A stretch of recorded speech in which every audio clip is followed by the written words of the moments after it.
My name is Pawan Kumar, working in Central GST and Central Excise Inspector in Chennai. Okay. तो अब आज का video हमारा जिस टॉपिक पर आधारित है, एसएससी सीजीएल 2023 का pre paper, right. As you know 14 जुलाई से पेपर स्टार्ट है एसएससी सीजीएल 23 प्री का। और जो लोग नए जो पहली बार पेपर देने जा रहे हैं सीजीएल 23 का, उन्हें क्या बातें याद रखना चाहिए पेपर अटेम्प्ट करते वक्त, क्या चीज़ें पता होनी चाहिए, ठीक है। क्योंकि अभी तक आपने सब कुछ पढ़ लिया होगा जो जो आपको पढ़ना था। अब बारी है आपको वहाँ पे जाके आपने क्या पढ़ा ये सब कुछ दिखाने की। तो कभी कभी क्या क्या होता है, हमें सब कुछ आता है लेकिन हम उसको अच्छे वे पे वहाँ पे शो नहीं कर पाते हैं, हमसे कुछ गलतियाँ हो जाती हैं। तो आज मैं उन्हीं गलतियों को पॉइंट आउट करने वाला हूँ, ठीक है। और मैं एक चीज़ बता दूं कि ये वीडियो फ्रेशर के लिए जो जो पहली बार सीजीएल 23 देने जा रहे हैं। क्योंकि जो लोग बार बार सीजीएल देते रहते हैं, एज यू नो पहले से देते आ रहे हैं, तो उन्हें एक एक्सपीरियंस पेपर देते देते आ जाता है कि हमें पेपर कैसे अटेम्प्ट करना है। बट जो लोग नए उन्हें पता नहीं होता, ठीक है। तो चलिए करते हैं वीडियो शुरू। अब आते हैं पेपर में। तो आप सबको पता है कि पेपर में हमारे 4 सब्जेक्ट हैं, ठीक है। English, math, reasoning, GK. पूरा जो सीजीएल हमेशा प्री होता आया वही हो रहा है, पूरा पैटर्न वही है। बस सिर्फ आपको क्वालिफाई करना है। इस बार ऐसा है, ठीक है। इस बार के मतलब सीजीएल 2022 से भी ऐसा था कि आपको क्वालिफाई करना है।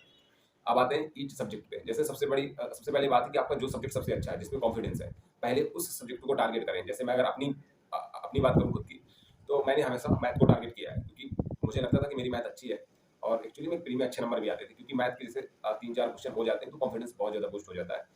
तो इसलिए मैं मैथ को पहले करता था, तो एक माइंड में रिलैक्सेशन भी रहता था। लेकिन हर जो भी कैंडिडेट है सबका एक अपना अलग अलग है। कोई पहले करता है रीजनिंग, तो कोई इंग्लिश। लेकिन ज़्यादातर जो मोस्टली लोग करते हैं तो इंग्लिश और जीके करते हैं, कि उसको पूरी तरह से ये करते हैं वाइंड अप, इसके बाद बाकी का काम हम कर लेंगे। तो अब आते हैं सब्जेक्ट जैसे जो मुझे, क्योंकि मैं क्या है कि मैं सीजीएल छोड़ चुका हूँ, तो जो अभी सीजीएल अभी दे रहे हैं या पहले से देते आ रहे हैं उनसे मैंने जानकारी ली है। तो जीके वैसी ही आ रही है जैसे अभी तक आती आ रही है। मतलब अगर आपने ल्यूसेंट से या और किसी सोर्स से मॉक्स अच्छी तरह से दिए हैं तो जीके के 15 से 16 क्वेश्चन आप अटेम्प्ट कर सकते हो, उन्होंने ऐसा कहा। और बाकी क्वेश्चन आप भी जानते हो कहाँ से आते हैं। इसके अलावा अगर बात आती है स्टैटिक्स, तो वही है कि स्टैटिक्स के क्वेश्चन आते हैं जैसे अभी तक आते रहे, क्योंकि कुछ क्वेश्चन उटपटांग अभी आते हैं, ठीक है। अब बात आती है करंट अफेयर की, तो करंट अफेयर पहले भी 1 साल का आता था, अभी सेमी पैटर्न चल रहा है, क्योंकि कभी 8 महीने का आ जाता है, पिछला 6 महीने का या 1 साल का। तो करंट अफेयर ऐसा आ रहा है, ठीक है। तो आपको ज़्यादा टाइम नहीं लेना, क्योंकि क्या है ना, जीके में टाइम बिल्कुल भी नहीं लेते हैं। आता है तो मार दो टिक। अब बहुत सारे लोग जो होते हैं ना, जो बिल्कुल नए नए जाते हैं, ठीक है, पेपर देने, मैं उनकी बात बता रहा हूँ। वो जीके को भी सोचने लगते हैं वहाँ पे बैठ के, अच्छा ये इसको तो मैंने पढ़ा था, वहाँ पे नहीं सोचना। अगर पढ़ा था तो और कोई क्वेश्चन करो, फिर लास्ट में उसको सोचना कि अच्छा इसको कहीं पढ़ा था, वहाँ पे तो सीधा मारो टिक, ठीक है। क्योंकि अगर आपने टाइम बर्बाद कर दिया, बहुत बुरी चीज़ होती है अगर आप क्वेश्चन ही नहीं कर पाए, ठीक है। इसके अलावा जीके खत्म। रीजनिंग, रीजनिंग में भी कई क्वेश्चन ऐसे होते हैं जैसे नंबर वाले, जैसे नंबर सीरीज के कोडिंग डिकोडिंग के, जो आपको लगेगा आपको आता है क्योंकि आपने पढ़ा है, ठीक है। लेकिन कई बार कोडिंग डिकोडिंग या नंबर सीरीज ऐसी होती है जो आपको आती हुई भी वहाँ नहीं बनेगी, लेकिन आप उसको छोड़ भी नहीं पाओगे, क्योंकि वो ऐसी होती है। आपको लगेगा नहीं ये तो मैं कर दूंगा, लेकिन अगर आपने उसको 2 मिनट में किया तो कोई फायदा नहीं है, क्योंकि आपने टाइम अपना बहुत ज़्यादा वेस्ट कर दिया। तो मतलब ऐसी चीज़ों को लास्ट में करने के लिए रखें, जिसमें, क्योंकि अगर आपने कोडिंग डिकोडिंग की, आपने 2 मिनट वेस्ट कर दिया और फिर भी अगर धोखे से सॉल्व नहीं हुई ना, तो 2 मिनट भी गए और जो आपका कॉन्फिडेंस नीचे जाएगा ना, वो अलग बात है। फिर आपका माइंड पूरे पेपर के दौरान एक वैसा सा रहेगा, यार मैं क्वेश्चन नहीं हो पाया, ठीक है। तो ऐसी चीज़ों को बात के लिए छोड़ दें, जैसे कोडिंग डिकोडिंग, नंबर सीरीज, जो चीज़ें फंसने वाली है। बाकी तो रीजनिंग वैसी आ रही है जैसे हमेशा से आती रही है, ठीक है, जो मुझे इनपुट मिला है। अब थर्ड चीज़ आती है इंग्लिश। इंग्लिश में ये बता रहे हैं कि अगर जैसे एरर होता है, तो एरर में पहले क्या होता था कि नो एरर वाला ऑप्शन जो होता था वो बहुत ही कम होता था, लेकिन आजकल आने लगा है वो, मतलब आजकल का फ्रिक्वेंट आने लगा है नो एरर चूज करने के लिए। इसके अलावा पैरा जंबल अच्छे आते हैं। तो पैरा जंबल करने में ना बहुत जल्दी मत दिखाओ, क्योंकि जल्दी अगर करोगे तो गलती होने के चांस है, तो या तो फिर उसको थोड़ी लास्ट में करो, क्योंकि अगर गलती होता है तो आपको पता है कि वहाँ पे नेगेटिव मार्किंग होती है। तो पैरा जंबल अच्छे हैं तो थोड़ी सा उनको अच्छे से करो। एरर बाकी चीज़ें वैसी आ रही हैं।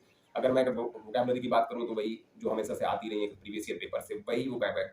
वोकैब में कुछ भी चेंज नहीं हो रहा है, ठीक है, अगर आपने ब्लैक बुक से पढ़ा है। इसके अलावा अगर मैं ग्रामर की बात करूँ तो जो इनपुट मिला है कि अगर आपने अनितु सिंह की वैल्यूम 1 वैल्यूम 2 बुक कर रखी है, तो बहुत सारे मतलब उससे है, ठीक है, रिलेटेड, क्योंकि मैंने कभी नहीं की, तो लेकिन उन्होंने कहा तो मैंने आपको बता दिया अगर आपने वहाँ से कर रखी है तो बहुत सारा वहाँ से है, ठीक है। इंग्लिश तो बस टाइम का आपको विशेष ध्यान रखना है, क्योंकि आप पहली बार पेपर देने जा रहे हो।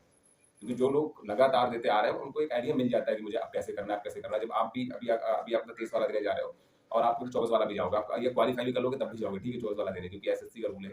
एक कैंडिडेट 2-3 बार जब तक सीजीएल देता नहीं है तब तक उसका मतलब उसे अपने आप को अच्छा नहीं लगता उसे, ठीक है। तो फिर आपको चीज़ें क्लियर हो जाती हैं। अब बात आते हैं मैथ में। तो मैथ में भी यही कि 20 क्वेश्चन आपको ऐसे मिलेंगे जो अगर आपने अच्छे से किया है तो इजीली आप वहाँ पे कर जाओगे। 5 क्वेश्चन में आपको टाइम लगेगा, थोड़ी सा आपको समझना पड़ेगा। लेकिन अगर 20 क्वेश्चन को आप सफिशिएंट टाइम, बहुत ज़्यादा टाइम नहीं देते हो, मतलब 1 मिनट के अंदर हर एक सवाल को कर रहे हो, ठीक है? तो आपको 5 क्वेश्चन करने के लिए आप सोच भी सकते हो, क्योंकि वो सबके लिए अच्छे सवाल होते हैं, ठीक है? तो मैथ वैसी ही है जैसे पहले आ रही है, आपको आपको पता है कि प्री में तो क्वेश्चन ज़्यादातर सिंपल आते हैं, लेकिन वही है कि 5 क्वेश्चन थोड़ी उल्टे-पुल्टे आ जाएँगे, राइट?